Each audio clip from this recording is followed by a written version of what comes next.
Assalamualaikum warahmatullahi wabarakatuh. Perkenalkan, nama saya Novica Salsabila, NIM 222020264. Prodi Pendidikan Agama Islam akan menjelaskan tentang aliran-aliran filsafat yang di dalamnya meliputi dasar-dasar ontologisme, epistemologis, dan aksiologisnya, tokoh-tokoh beserta metodenya, dan dosen pengampu Bapak Dr. Syarmubi, MPDI.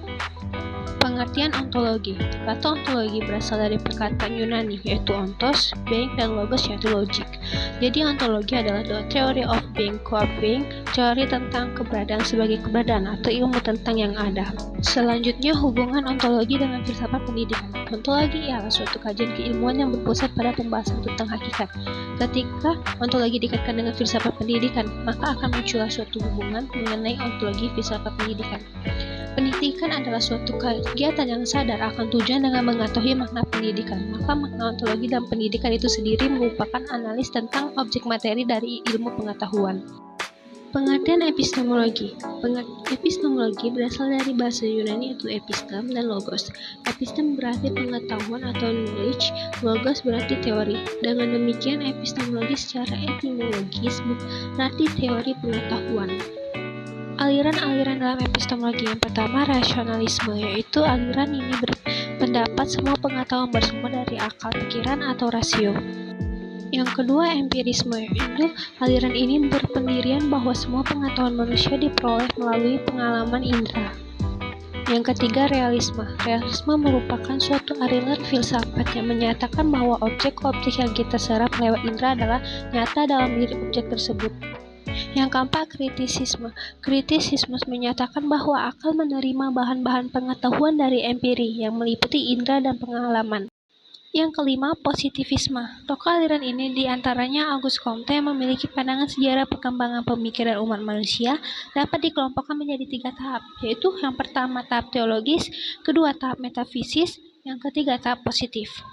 Yang keenam, skeptisisme, menyatakan bahwa indera adalah bersifat menipu atau menyesatkan. Yang terakhir atau yang ketujuh, pragmatisme. Aliran ini tidak mempersoalkan tentang hakikat pengetahuan, namun mempertanyakan tentang pengetahuan dengan manfaat atau guna dari pengetahuan tersebut.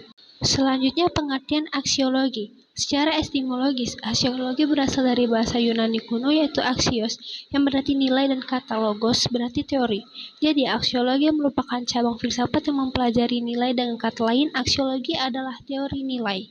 Selanjutnya, implikasi aksiologi dalam pendidikan. Implikasi aksiologi dalam dunia pendidikan adalah menguji dan mengintegrasikan nilai tersebut dalam kehidupan manusia dan membinakannya dalam kepribadian peserta didik. Aksiologi pendidikan Islam berkaitan dengan nilai-nilai, tujuan, dan target yang akan dicapai dalam pendidikan Islam. Nilai-nilai tersebut harus dimuat dalam kurikulum pendidikan Islam. Yang pertama, mengandung petunjuk akhlak. Dua, mengandung upaya meningkatkan kesejahteraan hidup manusia di bumi dan kebahagiaan akhirat. Tiga, mengandung usaha keras untuk meraih kehidupan yang baik. Keempat, mengandung nilai yang dapat memadukan antara kepentingan kehidupan dunia dan akhirat. Aliran-aliran filsafat pendidikan modern. Yang pertama, aliran progresivisme. Menurut bahasa, istilah progresivisme berasal dari kata progresif yang artinya bergerak maju. Dari penjelasan tersebut dapat dipahami bahwa aliran progresivisme adalah suatu aliran dalam filsafat pendidikan yang menghendaki adanya perubahan secara cepat praktik pendidikan menuju ke arah yang positif. Yang kedua, aliran esensialisme. Pada dasarnya, filsafat pendidikan esensialisme bertitik tolak dari kebenaran yang dianggap telah terbukti selama berabad-abad lamanya. Jika dilihat dari proses perkembangannya, esensialisme merupakan perpaduan antara ide-ide filsafat, idealisme, dan realisme. Yang ketiga yaitu aliran perennialisme. Secara etimologis, perennialisme diambil dari kata perennial dengan mendapat tambahan isme. Perennial berasal dari bahasa Latin yaitu perennis, yang kemudian diadopsi ke dalam bahasa Inggris berarti kekal, selama-lamanya, atau abadi. Yang terakhir, aliran rekonstruksionisme. Rekonstruksionisme seringkali diartikan sebagai rekonstruksi sosial, merupakan perkembangan dari filsafat pendidikan progresivisme. Rekonstruksionisme menganggap progresivisme belum cukup jauh berusaha memperbaiki masyarakat.